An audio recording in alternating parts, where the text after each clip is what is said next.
All right, so coming up next, we have e-commerce week LA official sponsors Square to discuss how to build loyal relationships in an omni-channel world. I think most people that are on the horn right now are familiar with Square and what they do, and we appreciate their partnership and sponsorship.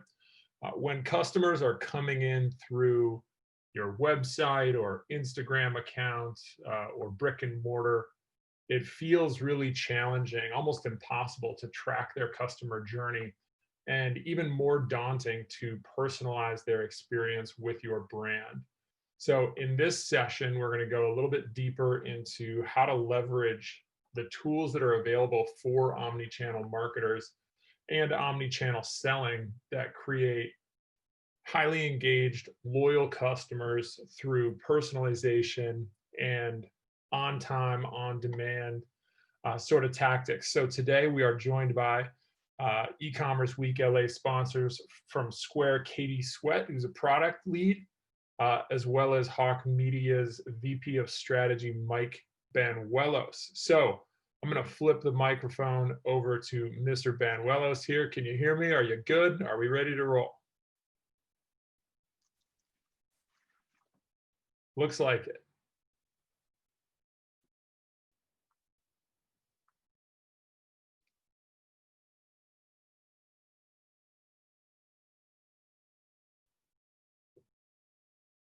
Oh, there we go. Looks like Mike's still connecting to audio there.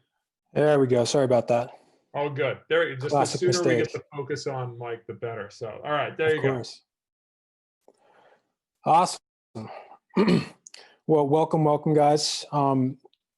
Obviously, this is the next installment of eCom Week. My name is Mike Banuelos, and I am the host and VP of Strategy here at Hawke Media.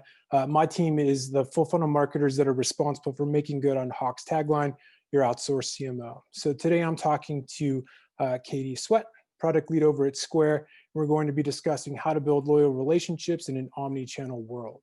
Welcome, Katie. Hi, thanks so much. Glad to be here. Yeah, so before we jump in, I'll give Katie the chance to provide a quick intro. Yeah, so I'm a product lead over at Square. Specifically, my teams are working on building kind of great customer-centric e-commerce experiences, trying to make sure that we figure out how to build tools that are accessible for everyone to kind of empower the future of e-commerce. And my background is in e-commerce. I have been at Square for 2 years, leading product teams here, and before that was at a startup called Weebly, which was ultimately acquired by Square, but building out tools to allow kind of everyone from mom and pop shops all the way through kind of medium-sized businesses run their e-commerce and kind of online shop online. So excited to talk to you about hopefully how e-commerce and omnichannel can help some of you out there today. Yeah, amazing. And I think that background will help us have a fruitful discussion.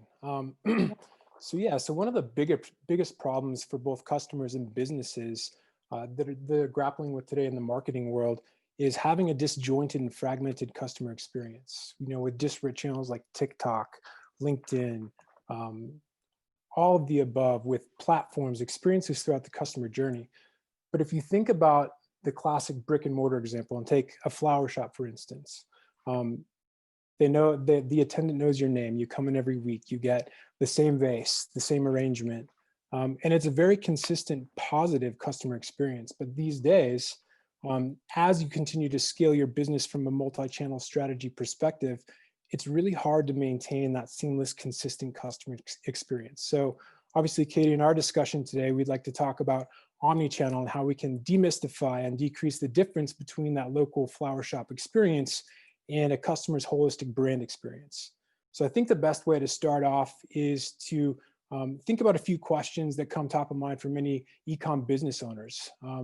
And I think what is really important to think about is how and why omni-channel strategy is important for acquiring customers, but also creating loyalty among the ones that you currently have.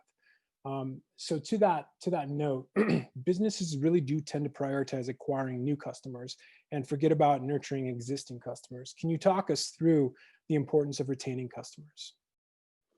Yeah, absolutely. It's something I'm pretty passionate about. I think, the world especially online is moving so fast right now and new channels are popping up every day. And I think it's almost like candy for someone that actually is running a business, right? You've got Instagram and TikTok and Snapchat and Facebook, and they're all making it easier than ever for you to engage, create content, reach new and existing customers. But that does come with a lot of turmoil, both for the sellers and for buyers. And so what we're seeing right now is, kind of an explosion of channels that you can engage with and surfaces that you can build for.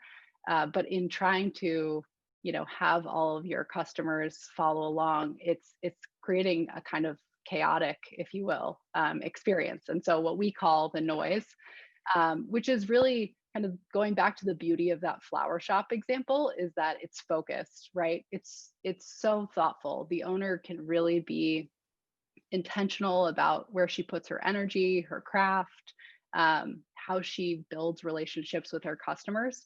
But that, for good or bad, we're moving on past that age. I think, yeah, now there's so many opportunities for people to start businesses. It's easier than ever, which is amazing. But you do have to grapple with how you approach starting that business and how you approach running that business. And it's pretty easy to kind of get caught up in the noise and chase what bigger brands and bigger companies are doing. But it's extremely difficult to be thoughtful and maintain that same sense of kind of customer relationship as you scale and as you increase those touch points. So I would actually say probably fairly impossible to maintain that same level of customer support as like a flower shop. And so as you look at all of the places that you can engage with your customers as a seller, you have different device types. You've got mobile and desktop and tablet, and then you have different channels, and you have different ways of communicating: voice, text, all of these different mediums.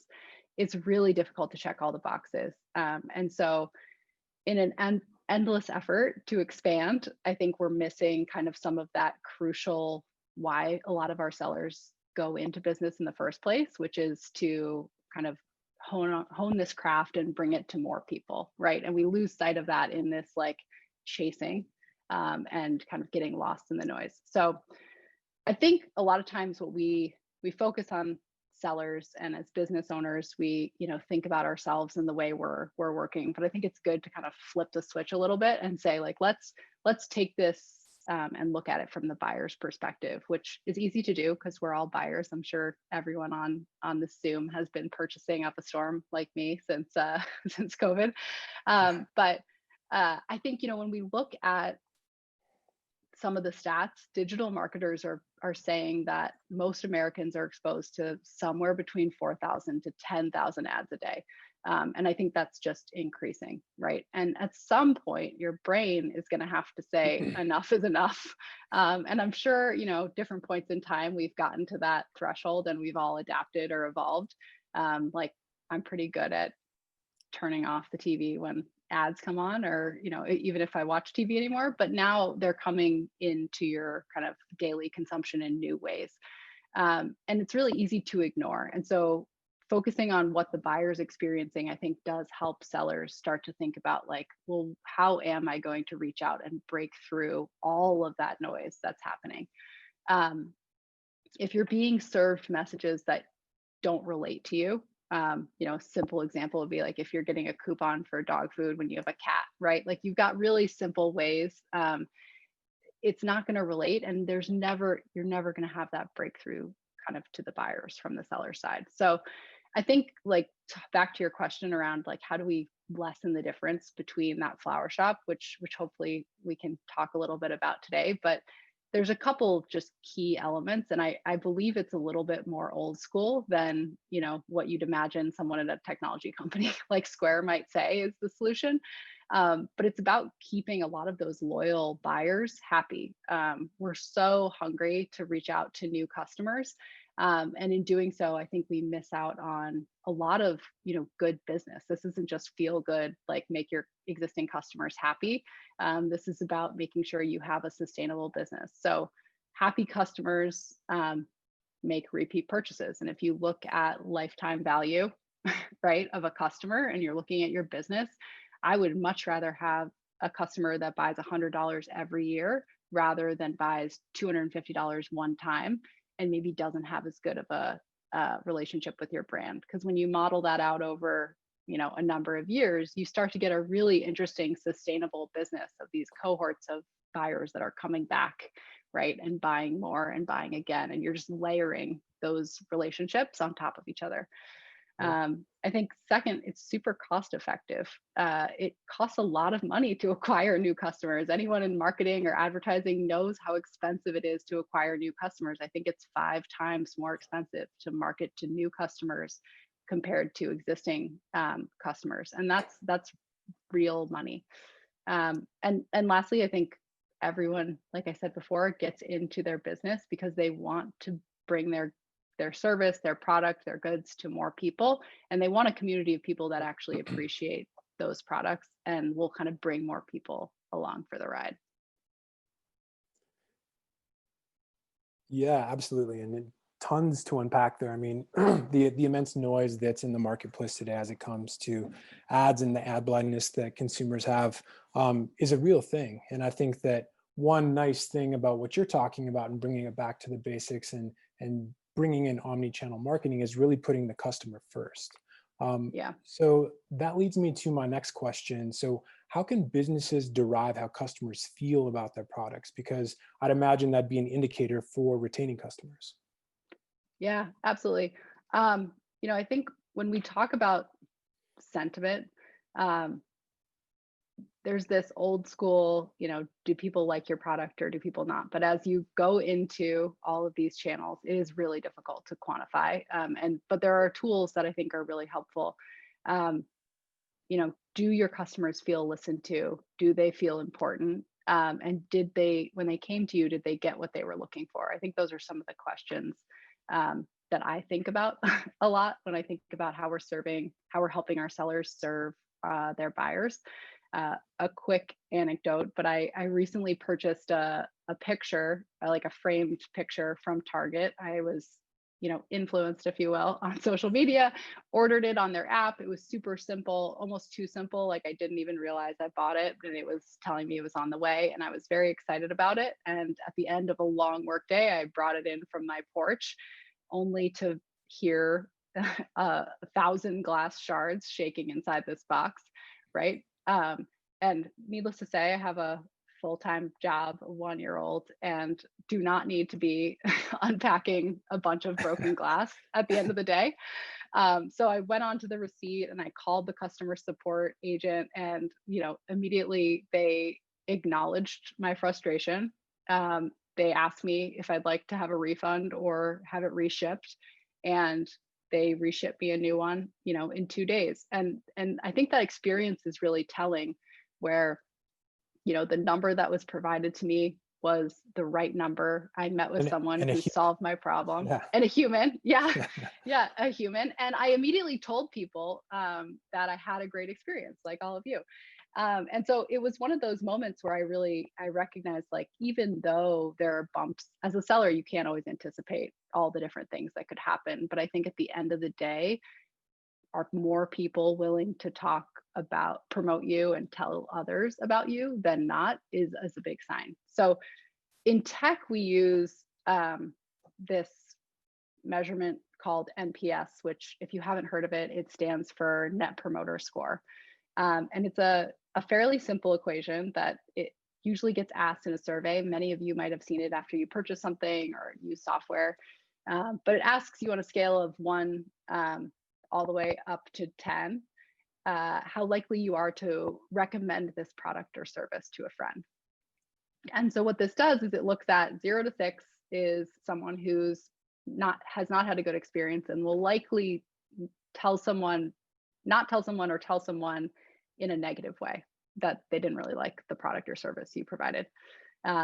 If you mark it as a 7 and 8, you're considered kind of passive. You might have liked it, but you're not going to go out of your way to tell anyone about how great this product was. And if you're a 9 or a 10, you loved this experience so much that you're going to tell your friends about it. And the beauty of this equation is that it kind of nets you this score. And it's a very standard baseline across many companies where you can get a sense of how many people, percentage of promoters minus percentage of detractors, are going to go out there and talk about you and your product and your service to their friends. And so this gives you this quantifiable metric to work from, where if you have this survey out there, you can start to really understand where you lie in a spectrum of 0 to 9. And just to give you some industry baselines, usually Netflix and Apple produce right at the highest, and I think those are probably some of the brands that we all love and enjoy a ton. And banking tends to skew all the way down to the bottom, Big surprise. which might be relatable for some of us. But outside of the quant score that you get, and you can measure this, there's papers that tell you how to measure it, but you also get some anecdotal feedback, which is really interesting, where you have just a notes field where someone can fill out and say like why they rated you that. And as a product manager, I think that always is the really good stuff, is to look through those fields and start to see like, why did someone rate you a 4? Or why did someone rate you a 10, and start to understand kind of the best way to grow your business and make sure that the existing people that are buying from you are satisfied and that they're telling other people. So this is a score that I love a lot.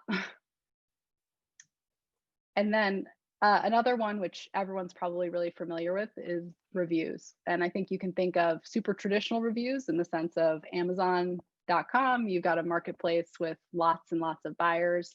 You have enough scale to be statistically significant. If you start to see like something above 300 reviews, you can really dig in. This certainly works for a lot of businesses, but I would also say, you have to have scale, or you get one bad review and that kind of skews your rating. But another really interesting way to look at reviews and kind of encourage them, I think Glossier has done a really interesting job of engaging with their customers.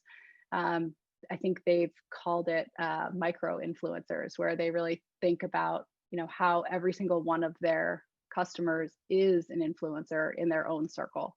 And they're writing and contributing content back to their circles to talk to their friends and family about like the products that they love, and they're proud of them. And Glossier has gone so far as to look at reposting their favorite 5 of the week. And I'm actually not sure if this is still happening, but it did at some point. And I thought it was genius because it totally aligns with their brand. So there are creative ways to think about, how does your brand want to engage your buyers, and ask them for feedback and ask them to share with their friends in a way that doesn't feel, unauthentic. You don't want to be begging people to leave reviews and to tell their friends, but you want to build a culture where, people are excited to talk about why they love you, because I love when, you see someone talk about something that they loved and it doesn't feel paid or kind of sponsored. Right. Yeah. And so we're kind of circling around like the loyalty piece of the discussion, but we've yet to bring in omnichannel, which is a big word that gets thrown around all the time. Give us a better understanding of what it means and how it relates to the reviews that you were talking about and net promoter scores. Yeah, it does get thrown around a lot. And I think the good thing for everyone to take a deep breath in this audience, if you do have your own business, is that no one has got this right. Like no one, I think it's an ideal, and I think everyone's working towards it. But I don't think any one company has nailed omnichannel yet. And I'm going to read the square definition because I think it's good, and then we can unpack it a little bit and talk about it. But so the square definition is that an omnichannel is the experience of multiple products working together to manifest cohesive interactions for buyers and cohesive interactions for sellers, regardless of how, where, when, or how often the buyer and seller interact. It's not something you can buy or just bolt on, but a gestalt experience that's curated by enabling cohesion across all products interactions for both buyers and sellers. So that's definitely a formal definition of it. But I think what it's really getting to, and the part that I really love, is that it's working to manifest a cohesive interaction for buyers and a cohesive interaction for sellers.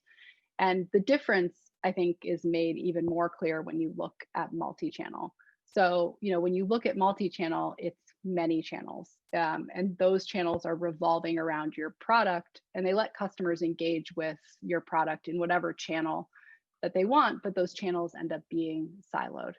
And I think this is that like bolt-on approach. So, you have a business, you craft it this way, and then you decide like, yeah, let's go into Facebook, let's go into, a brick and mortar store. And you start to see this in big brands where, they have an eCom team, right? And then they have a Facebook or a social team. And those teams have separate, roadmaps, separate strategies, and they don't come together. And so what I always tell when I talk to smaller businesses is like, you have the beauty, and people would be so jealous, I think, at bigger companies to like go back and be able to restart and think about how to keep kind of your customer and your experience and interactions with your seller at the center, and make sure that the channels reinforce that same message and that experience. Because, you don't say you bought shoes from allbird.com, right? Or Allbirds online, like, or on Allbirds in person, like you just associate with the brand. And so the success or failure of the channels that are there, I think ultimately are reflect on your brand, for better or for worse. And so I think Omnichannel is really looking at how can we work together and make sure that those extensions are treated thoughtfully, and they're prioritizing the experience of the customer and the seller over just the channel. And so this is that, maybe do less, but do it well kind of mentality that exists when we think about omnichannel. Yeah, and so I know one of the goals of like a basic or like overall omni-channel strategy is to leverage personalization with your customers, no matter where you're talking to them. So whether it's a small ecom business, a Fortune 500, how can you do that in a meaningful way? It's a great question. And, I always think the key to all of those conversations comes back to data. And so when you know something and you have it recorded and you can access it again, then you can personalize an experience. So, back to the flower shop example, that seller back in the day probably could use her brain just to remember the people that came in. Maybe she had a ledger, but at the end of the day, that data was all being stored in her brain. And now her brain can't be in every channel, in every interaction, right? And so that we have to scale up that business owner's ability to like retain the information in a way that can be scaled and leveraged. And so that it all comes back to, being able to capture the data for all of these details, even if they may seem small at the time, can play into a much larger kind of strategy down the road as we think about how to target these customers. So you can use data in different ways. It could be really high touch, right? You could capture data, and then that could actually empower a salesperson to have a really rich human to human kind of interaction in person. Or you could use data in a much more scaled way where you use analytics to drive, or like AL or even MI at some point, to drive an understanding of your customers' preferences, and you kind of put their interest at the center of the experience that you've created. And this can start to reveal a ton of really interesting insights and can help you kind of even more, like you can expand your business even more if you can really tailor the situation to the person that's viewing it.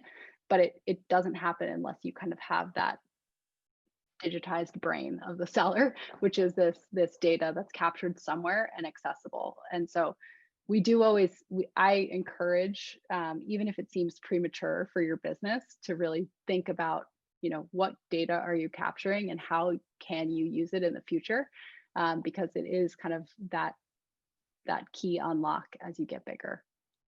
Yeah, and it's a really interesting discussion now because obviously data is at the center of some discussions about what's being captured, how it's captured, obviously just some sensitivities there, but if you capture first party data and it helps the consumer get served better, typically that's seen as a good thing. So I think that that's a good distinction in terms of thinking about omnichannel and the data that you collect and getting that first party data to really build that robust customer profile so that they're getting the personalization with every interaction of the brand.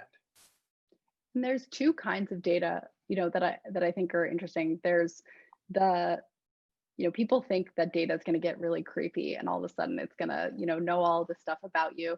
But it's not creepy when we like the way that it's used, right? So like, for example, I think Amazon has done an amazing job, as everyone who buys on Amazon knows, of using your data to help make your life easier.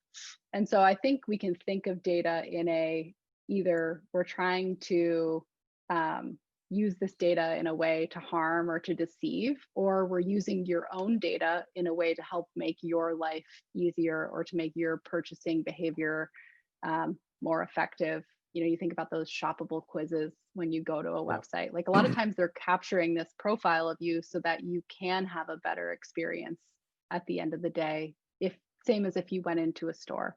So I think there's definitely some bad players and definitely people to watch out for and we need to follow a lot of the guidelines on making sure our data is stored correctly and anonymized and all of the kind of crucial parts about data protection.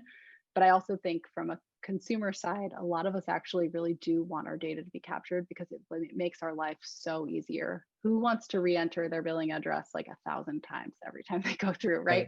Or reordering the same thing over and over again. So I think there are really kind of authentic ways to use data and make sure that that relates to who your brand is and what your product and kind of service are. Absolutely.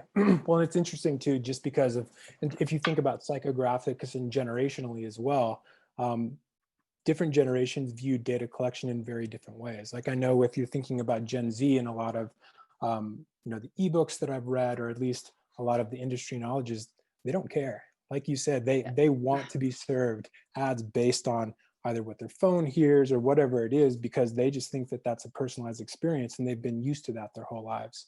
So again, I think it's part and parcel what you're talking about, but at the same time, it's knowing who the customer is as well. Totally. So why do you think omnichannel is now more important than ever? Well, I think one, the data around its success kind of speaks for itself.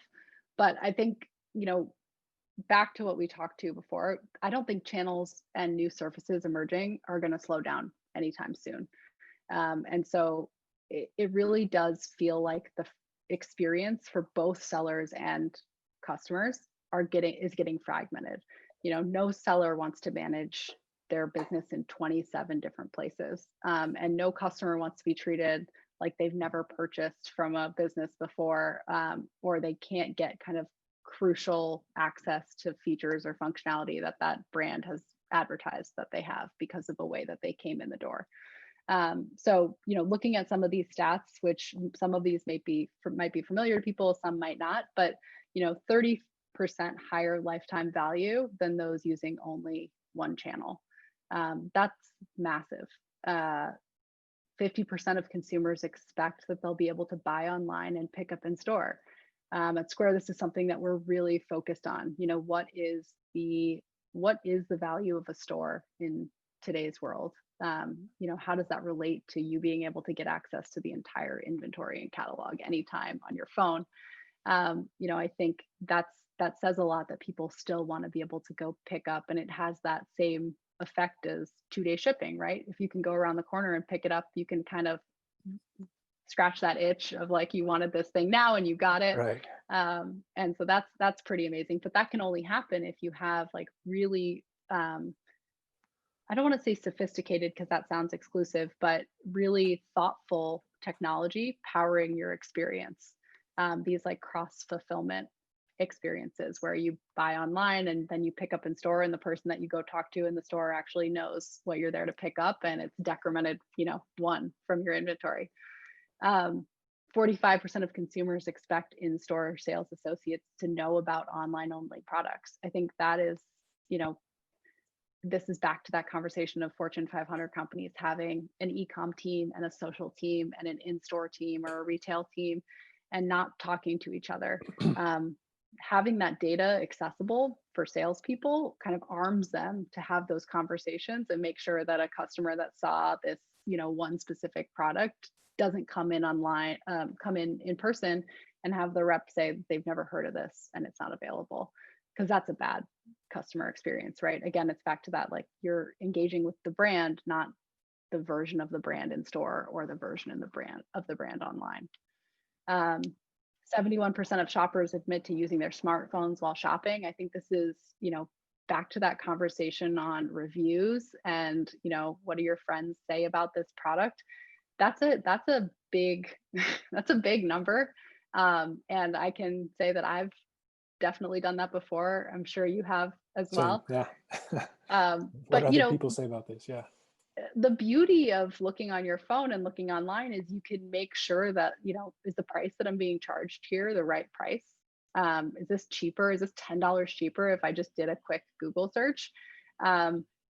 Buyers are really armed with a lot of information now. And so making sure that, wherever you show up, you're consistent is, I think, crucial to that. And then lastly, back to your Gen Z comment, but Gen Z is expecting to return more than 75% of the goods that they buy online. Wow. And that's just a whole different way of engaging, right, with shopping online. And you might not think, because you don't have a physical store right now, that you need to invest in technology that's going to help you if you do one day. But like, that is a real stat. And I think in order to kind of meet the needs of today's buyers, we're going to really have to start to understand what their expectations of technology are and decide how we're going to meet them. So all these stats, back to your question, I think tell me that omnichannel and figuring out how to, really not silo all of your product experiences, but make sure that the customer is at the center and you're really thinking about how to serve them and not let them see the seams of your business is kind of crucial right now, because it's only going to get more intense. Yeah, and it really does go back to that idea of just having that holistic, consistent brand experience. Because if you're a smaller business, you have to think about this stuff to compete, because there's always going to be Amazon, there's always going to be Prime, 2-day shipping. And so if you don't have these things figured out, you'll get lost in the noise that you were talking about earlier. Totally. So good. So I think we all have a decent understanding of omnichannel and how it can affect the business and customers. Tell us about how businesses can implement this strategy. Yeah, so I think there's 3 kind of key steps, if you will, and they're all, big phases. But the first one is really to document flows. This is probably more of a product manager way to say this, but let me explain. So I think when you look at how are your buyers experiencing your brand? It's really important to sit down and look at end to end their journey of, finding you, considering what they're going to purchase, maybe looking at where else they go to look for the same good or service to see how they're comparing you to someone else, and then ultimately purchasing that, picking how they're going to fulfill it, and then all the way through, think about all the touch points, like the email, texts, all the things that happen to the point where they get that product and then they're happy. I think that flow and like every single little step along the way gets taken for granted sometimes. And we just think about the big parts, like, oh, we got a flashy website and everyone's going to click this big button, or we're going to optimize this one part of our eCom site and make sure that a lot of people buy this one thing. And the good news is a lot of the pieces have been done for you by, I think, there's a lot of great tools out there to have e-commerce websites kind of built and optimized.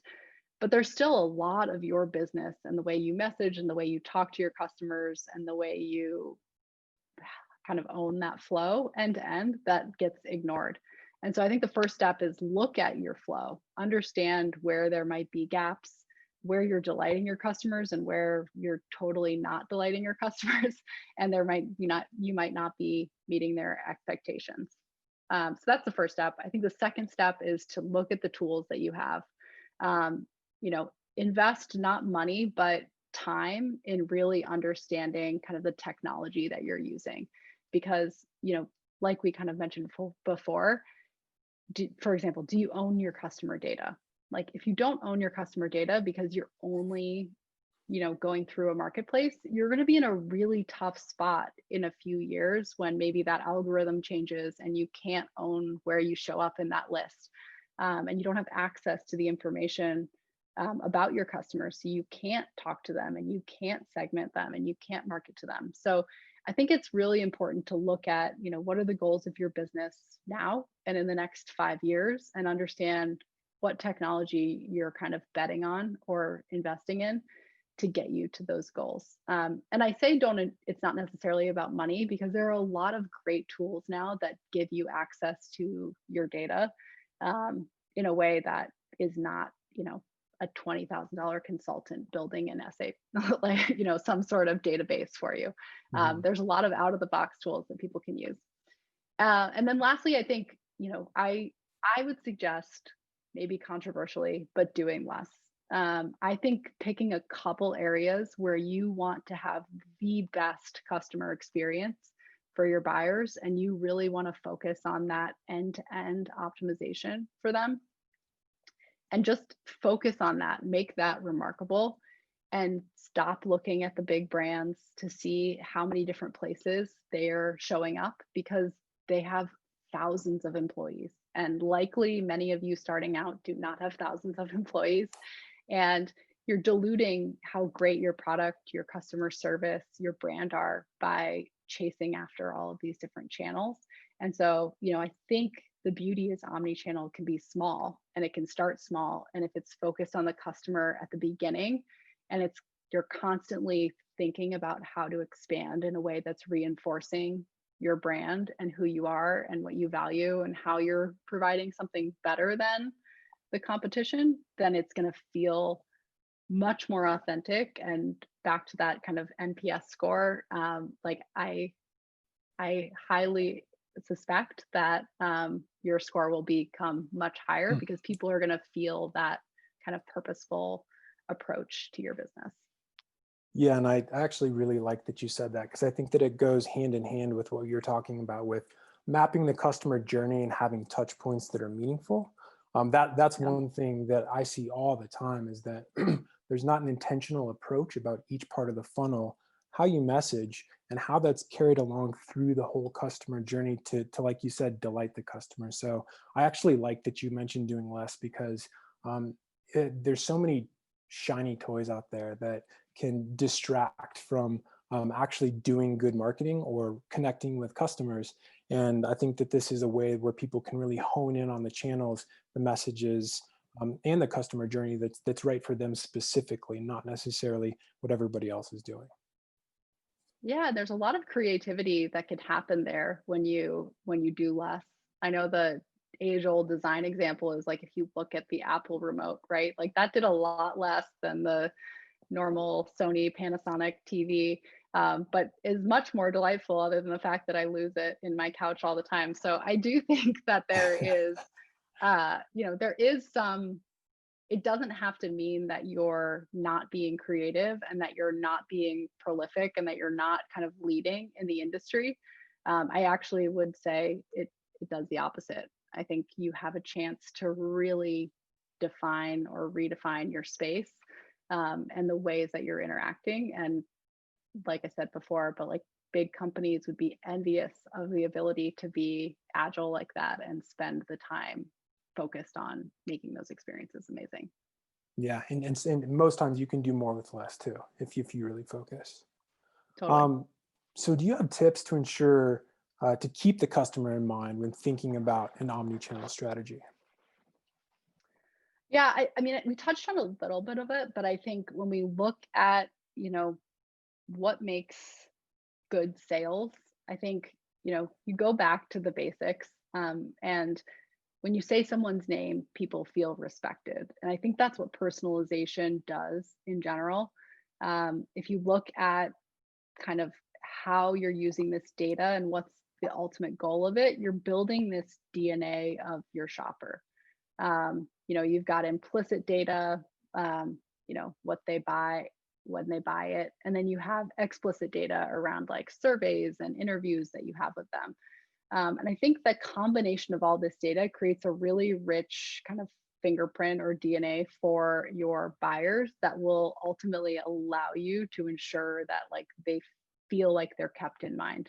It's not an afterthought where, you have all this data and then one day you decide like, let me go tap into that data and send out one email campaign that says like, hey, Katie. I think, instead it's how are you capturing this data and understanding where and when you can use it to make sure that the customers feel like they're the center of kind of the experience. And it's not about you as a brand. It's not about what channels you're in or which channel they came through.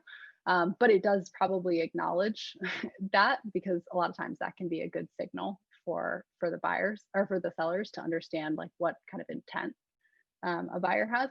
But I think the data tells a story, and that's what's really exciting. Hopefully some of the other presenters touched on that today, but that story that you get can really help you understand, patterns and preferences, and ultimately let you tailor experiences to make people feel heard, which hopefully will allow you to break out of some of that noise of all the channels and all the chatter and all the content that's flying at them. Because I think if you feel heard and you feel understood and you feel like you're having an authentic relationship that's not just, everyone treating each other like a homogenous group, I think ultimately, you have a much better interaction with a brand.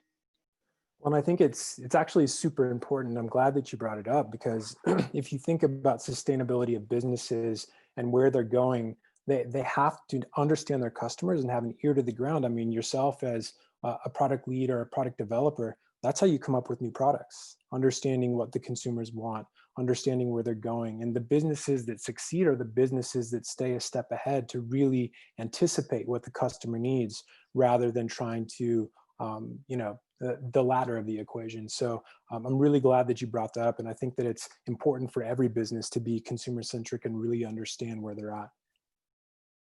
I completely agree. And we definitely use the jobs to be done framework. And if you haven't heard of it before, would totally suggest Googling it.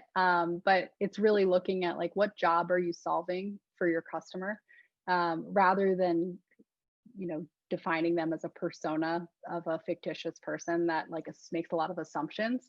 And I think that's a really interesting way to approach problems and understand what kind of the product, service, or feature is, how that's filling kind of a job or a need of your buyer.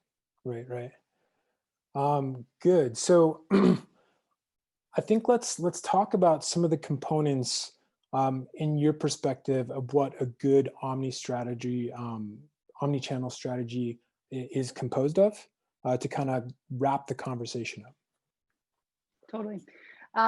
So, this is a very oversimplified way to talk about, how to create a good omni-channel strategy. But I think each piece matters a lot. So first, creating a, remarkable baseline, understanding where you're at right now, having that score, that NPS score, Net Promoter Score, tell you, how do people value or promote your existing product? And then building off of that to keep that focus that we kind of talked about.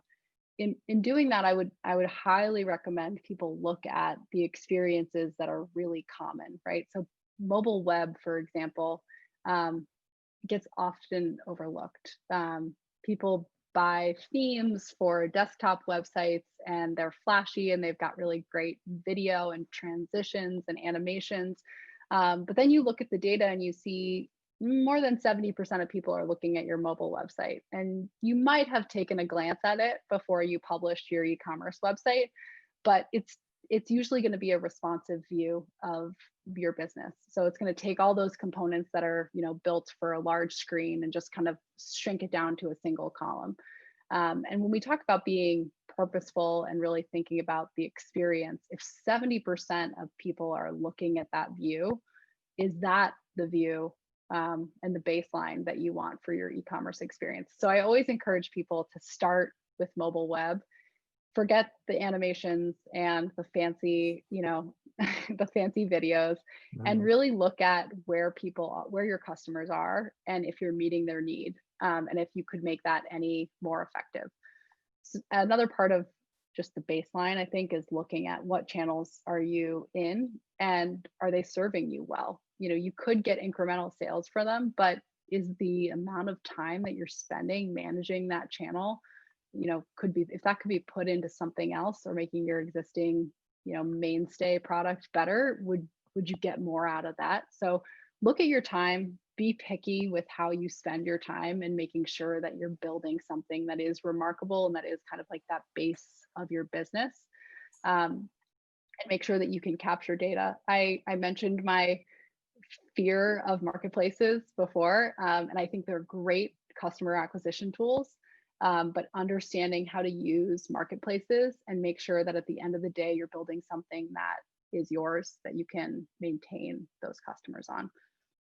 Second, I think we touched on this a good amount, but personalize the experience. So once you have that data and that remarkable experience, start thinking about segmenting your audience and targeting them with relevant content, offers, loyalty, etc. This can extend to your website, your email, your advertising. Again, like I said, your loyalty, so much more. And then third, this is, I think, what you just touched on at the end, but listen to your customers, reward them, and engage with them. So listening to them, 1/3 of customers will switch companies or brands if they have a bad experience with customer support. Like, that is a good percentage. So make sure you can actually handle your existing customers and listening to them and making sure that you can solve their problems. As you grow, start thinking about how you can staff support in a way that meets kind of your brand's promise. Reward, I dislike so much that every e-commerce brand starts with a first-time customer discount, and then it just, from there, you're never rewarded again.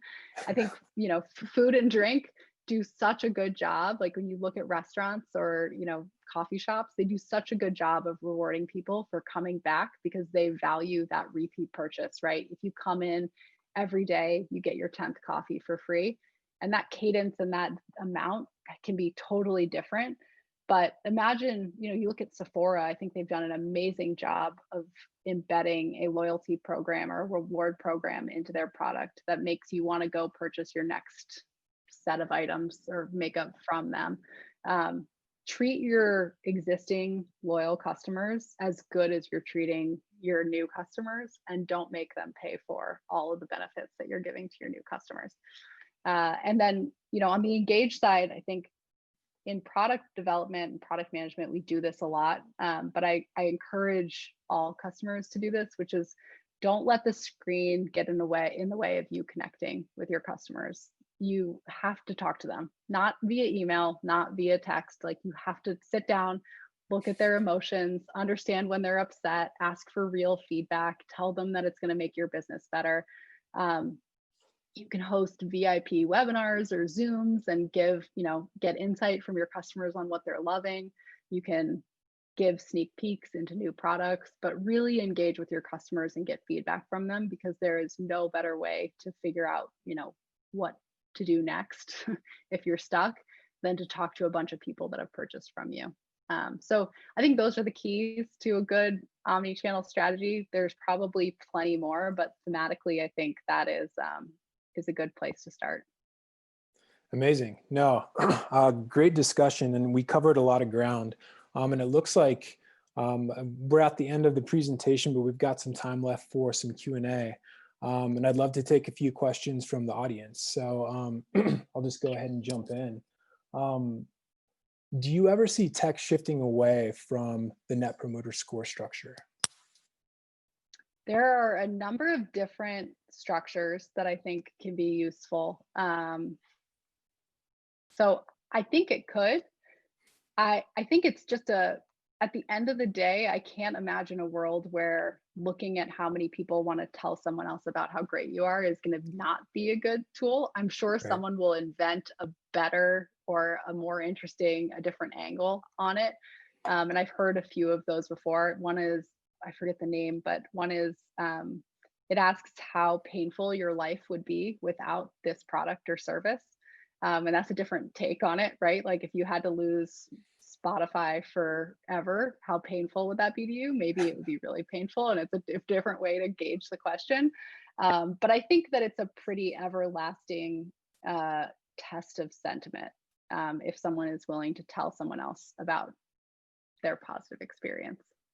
Yeah, so conceptually it's not going anywhere, but maybe the actual structure could Exactly. potentially change. Yeah.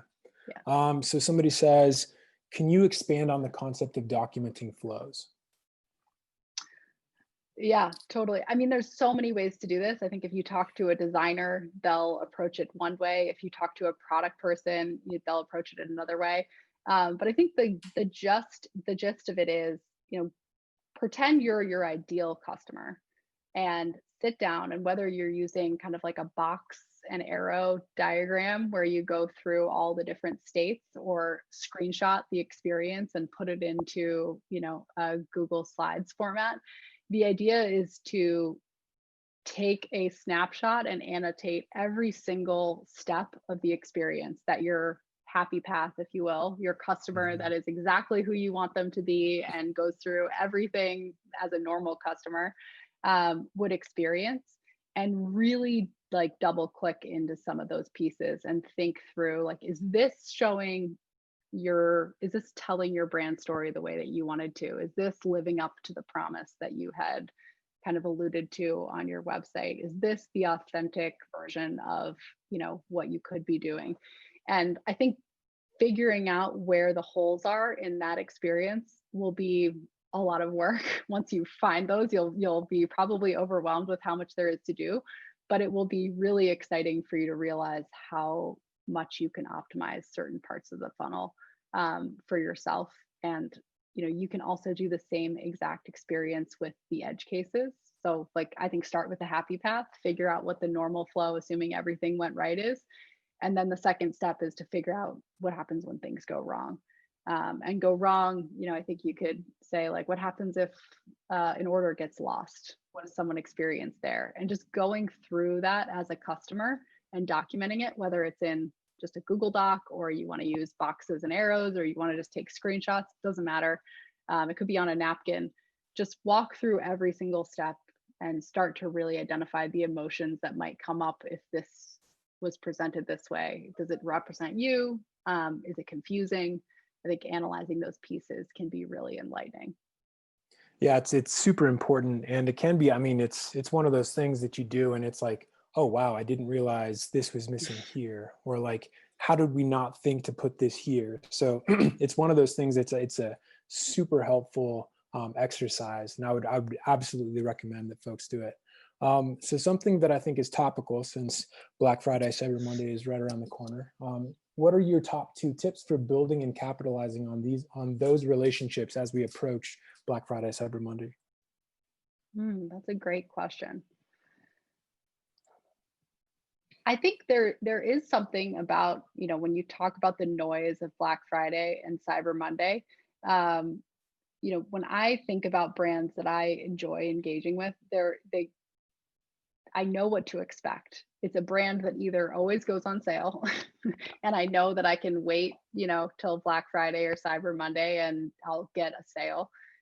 Or it's a brand that rarely goes on sale and then is really transparent about the fact that, like, this is the time of year that we're going to do this. And so I think as a seller, I would encourage you to live behind that. Are you a brand? I'm not saying one is right or, wrong. I think just living with, are you the type of brand that discounts a lot and that's part of what your brand is? That's definitely been successful for a lot of sellers. Or are you more reserved, and can you give your customers signal that you're going to be, having a sale, and you're going to be rewarding people that have been with you for a while, and really thinking about it as a treat for those people.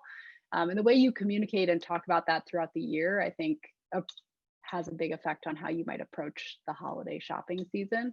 But I think there is so much to be said for approaching it honestly and talking to your existing customer about what's to come, because they're going to be flooded with emails, they're going to be flooded with offers.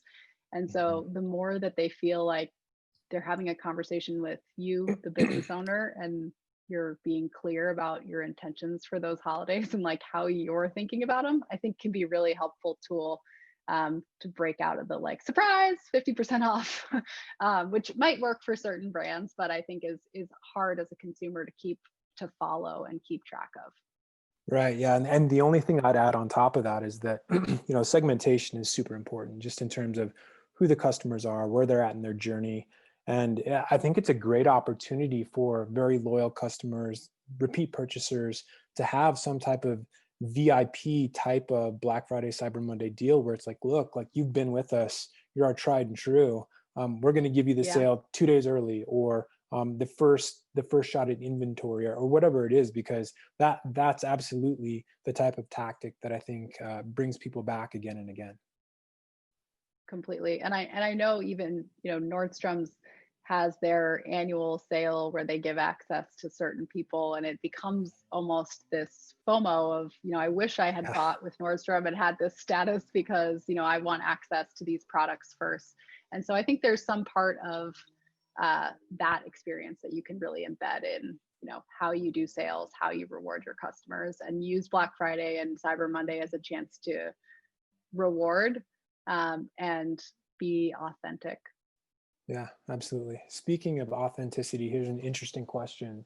Um, so, how do you stay brand aligned on social media when responding to haters, knowing your fans are reading both sides of the convo? Oh, that's a great question. I'm not sure I have the perfect answer for this, but I think I always turn to what I want to see personally, and I think, you know, the customer is always right mentality does work to a certain extent, right? Like when you think about their emotions are valid, their reactions may not be, and so I think, as a brand, you should respond as long as it's somewhat of a sane person to, what are the emotions and what is this stressor that they're feeling, because I think as a buyer, when you view a brand not just shying away from or deleting those posts or those comments, you feel like there is a person behind the brand, right? And everyone kind of understands if mistakes are made, but a lot of the reaction to how it's perceived is how it's handled by the seller. So I think there's a lot to be said for being transparent with, how you handle those issues and not just deleting the comments unless it's, hurtful or there's kind of like hate Egregious. content out there. Yeah, Yeah. absolutely. Yeah. Well, and I mean, I appreciate that and the authenticity behind it, because I've also seen brands where they have a stock message that they put under every question, or maybe negative comment, and it's like there is no human behind it. It's literally just a stock answer, which I think breeds more negativity. So I appreciate that Absolutely. answer. Let's see. I think we probably have time for maybe a few more questions. Um, Yeah, what are great ways for businesses to balance or shift focus on customer acquisition versus customer loyalty? that's a great question. Um, I think there's a little bit for me of figuring out what the right balance for you of like getting your house in order is. Like what is for your business, and again, this depends on what kind of product or service. If you sell cars, you're not going to get someone coming back every week to buy another car, right? So I think there is this kind of factor of what kind of business, what kind of product and service do you have to figure out what the right balance of loyalty and repeat purchases versus kind of top of funnel is. um, Realtors are going to need a pretty robust top of funnel. But I think once you understand for your business, how often should someone be coming back? If you're a coffee shop, you can get people back every day. Again, if you're an auto dealer, you definitely can't. So I think part of this is, what is your business? What's your product and service? And how often should people be purchasing from you? But I think some of those, you know, kind of trying to quantify sentiment and getting feedback from people. If you think your product should be purchased once every 3 months, and people are not doing that, then I think your house is maybe not in order. And you need to focus on the problem of like, how do you get those people back? Because they're aware of your brand, they've used your product, they know who you are and what you're standing for. And so, if they don't want to come back and purchase again, then that might be saying something about the experience or your product that you need to focus on. But if you feel like you've got the right loop happening at the end where people are coming back in a timely manner that you'd imagine them coming back, then I think it's time to open up the front door. And now, obviously, you have to work on customer acquisition when you first start. So there's always a balance of making sure people are coming in. But when you talk about like really picking what sort of OKR or like what metric you're really focused on for the quarter or the month, look at where you think you should be based on what kind of business you have. And if you feel good about that retention and loyalty piece, then definitely shift your attention to, kind of expanding into channels. Yeah, absolutely. And it's like you said, it's really understanding the base of the business and how it works, and really like a business analysis of what you actually need from a top of funnel retention to build that lifetime value, and really understand the baseline metrics that make your business run. Absolutely. We have time for one more question. Let's see. So what else can e-commerce brands take note of from restaurants or food industry, like customer loyalty? How does one leverage that's a second question. So one more time. What else can e-commerce brands do to take note from restaurants and food industry, like customer loyalty? The food industry is so interesting to me right now, and I think it's had to really adapt during this time. And I think it's really in a moment of kind of a pivotal moment of figuring out what it is. There's a couple things. I mean, if you look at ghost kitchens as an example, I don't know how many of you know what those are, but it's really figuring out like how can you use the resources you have and have kind of different front doors and start to test and learn, how your product and service is relating to customers. Another one, which again, we focus on a lot at Square, is fulfillment, and making sure that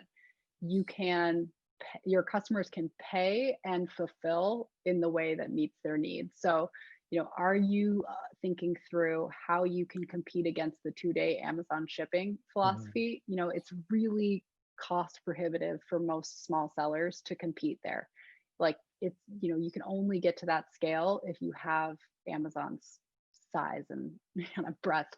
Right. So, fulfillment and same day fulfillment for local sellers is a really, really interesting way to compete, where you give fulfillment options for buy online, pick up in store, buy in store, ship to my house, or, even buy online and use courier services to deliver those products to your home. But I think that a need for immediacy is not going to go away, and figuring out a way as retailers and e-commerce shops to solve that is something that we can all learn from restaurants right now. Yeah, absolutely. Well, Katie, we are out of time, but thank you so much. Had a wonderful discussion day. Really appreciate the time. And yeah, we will see you next year at e-commerce week. Same. And if anyone has any questions about Square, there's some information in your virtual swag bag. We've included a free trial to Square Online Store and some membership to Adobe Spark and some e-commerce report. So dive in there and you can learn a little more. And thanks so much, Mike. It's been a pleasure. Thanks so much, Katie. Thank you both. Appreciate it. Thank you so much. I think that these folks may be available in the Slack a bit if you have some more questions. So important to be mindful of how much more economically efficient it is to engage the existing customers, not just be so laser focused on new customer acquisition. I think the concept of doing less, but maintaining a focus on ingenuity and creativity was really well received. Saw a lot of chat about that, and challenging ourselves to be more sophisticated around loyalty and more nuanced than just the idea of a first time coupon. Great stuff.